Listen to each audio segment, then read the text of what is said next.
we here is to create healthy habits and routines. It's going to change your life, it's gonna be great. I've stumbled upon this advice myself, especially when I was at my lowest. I truly believe if I did see a professional, I would have been diagnosed with depression. I was so sad, I couldn't get out of bed, I couldn't eat, I couldn't sleep, I couldn't talk to anyone.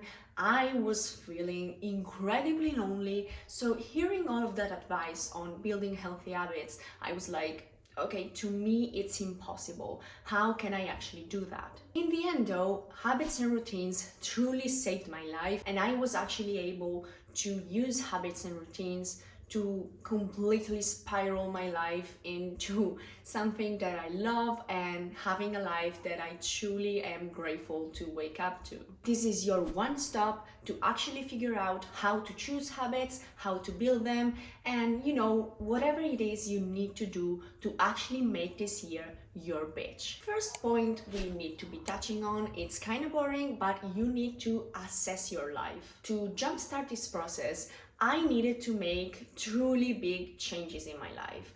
I left university, I had to move back home, and I found a job. I started working my 9 to 5 to also start working towards my career goals and my side hustles. And these decisions truly, put my life into a whole another path. But if I did not assess my life, if I did not stop to think, what it is that's making me unhappy, I wouldn't have been able to. I wouldn't have been able to start all of this process. So pause this video now, take a little piece of paper and write down what it is that's making you unhappy in life. And I don't want you to think about it too hard. Just start writing on the paper. And I'm not trying to make you feel more depressed. It's just we're wired so that it's easier to see what's not working, it's easier to see what's negative rather than what's positive, so what it is that you want. So writing down what's making you unhappy is going to be so much easier, and it's going to make it so that you're able to pinpoint what's wrong with your life and where do you need to actually put in the effort to make changes. So take a little bit of time, assess what you actually need to change, and then start acting on it. You don't need to have massive changes in your life like I did. That's absolutely not the case. Maybe you're at a different point in your life. Consider that, I was at rock bottom. Truly, I did not see the light at the end of the tunnel. So maybe you're not hating your life. Maybe you're just bored. Maybe you just don't know what you want. So take the time and assess. Then prepare, because it's going to get uncomfortable. Next, we kind of need to assess some more. You need to take the time to understand where you stand on healthy habits and routines. To actually start building new habits, new routines, to slip into a new identity, you need to know where you're at right now. Which habits do you have? So we're doing lists again. I need you to make 2 lists right now. One on all of your good habits right now, and one on all of your bad habits. This is just to assess point A and point B, where you're at right now and where do you want to go. I need you to make a list of all of your habits, good or bad. Just drop it down there. Really get into details. What are your routines? What do you do from when you wake up to when you go to sleep? All of your habits. Next list, I want you to make a list on all of the habits you need to have to, be where you want. Which are the habits of your future self? Jot down a lot of things. As I said, do not stop and think about it, and don't overthink it. Just write down. You can even erase later. Just write all of it down, and even better if you can, assess your goals and then break down the habits you will need to achieve those goals. So here comes the point where you're actually doing something. It's time to start moving, but where can you actually start? For example, I was truly in a bad place. I did not have one single healthy habit. I was just filled with bad habits. Basically, my life was wake up, go back to sleep, wake up, go back to sleep, sometimes move to the couch and just, open my computer and watch some Netflix all of the day. And as I said, sometimes I wasn't even able to, feed myself. My life wasn't truly functional. And I hope you're not there. I hope you're at a different place in life. But if you do, or actually even if you don't, here's what you need to do. Choose one thing, one simple thing from your good habits list, and stick to that for 1 month. For example, you want to write a book.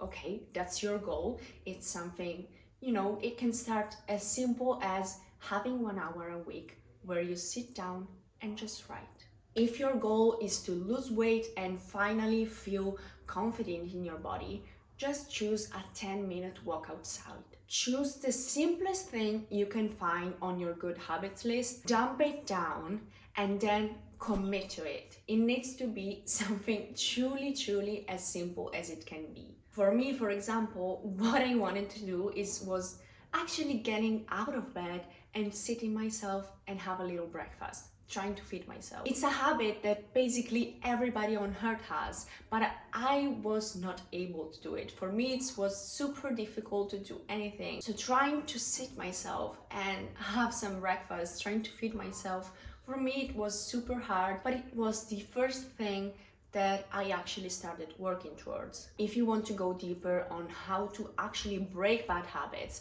and build healthy ones instead, I've studied this topic for I don't know how much time now, but I have a thorough guide on how to do that, so you can watch it later. The next step is going to be crafting a habit plan. The single one thing that is actually keeping me sane during this process, and this is ensuring my success, is having a clear plan to follow. What I decided to do is to build a habit tracker on Excel, one for each month. I actually didn't start doing this right away. I started this habit tracker thing in January, so 1 month ago, and I was trying to build habits so much time earlier.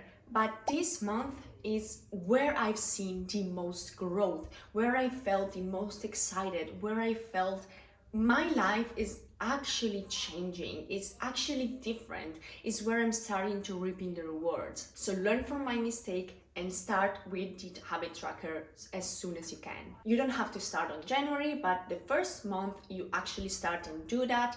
I want you to work on 3 habits. One big habit, meaning something that it's incredibly hard for you, but that you truly want to do. And then 2 little itsy bitsy tiny habits. For me, when I started, I chosen to work on waking up at 7:20. So this was my big, nasty, difficult habit for me.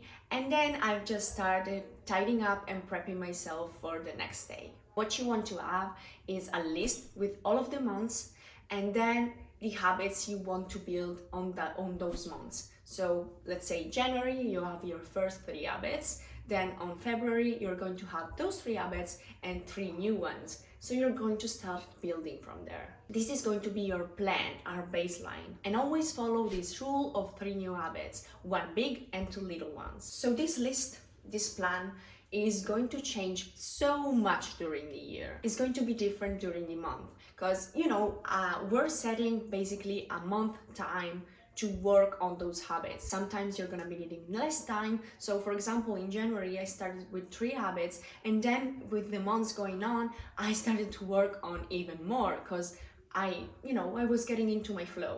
But the important thing is you have a place where you can check. You want to have a place where you can tick all of the habits you do. This is so important because this is a reward.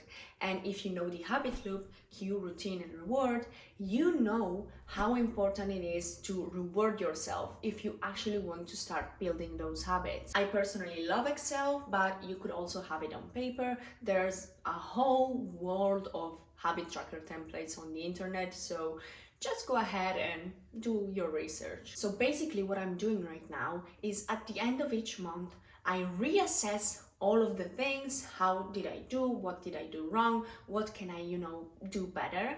And then create the habit tracker for the next month. To resume, here's your attack plan. Assess your life. So make a list of the things you hate about your life and start making changes, or at least, have a plan to make those changes. Assess current habits and routines. Have a list of your habits right now, so the habit of your you of the present, and a list of your habits of, your future self. It's time to then start taking action. Take one little bit habit and work on it for 1 month. Work on it, for as much time you need to actually. After we, dipped our feet a little bit, you start to craft a plan. Build your habit tracker, reassess each month, and build a new habit tracker for every month of the year. And, you can go from there then. I want you to go at it and then come back here after 1 month, 2 months, and tell me, actually type down a comment if you don't feel you're running towards your dream life. Because I promise you, once you start, it kind of becomes addictive and you will never go back. For inspirations, here are 4 habits that truly made a huge impact in my life. Habits that I honestly believe that could change your life too. So if you want to make this year your bitch, go ahead and watch this video. I truly hope I was able to pass down all that I've learned during this journey so far. So thank you so much for watching, and I will see you next week.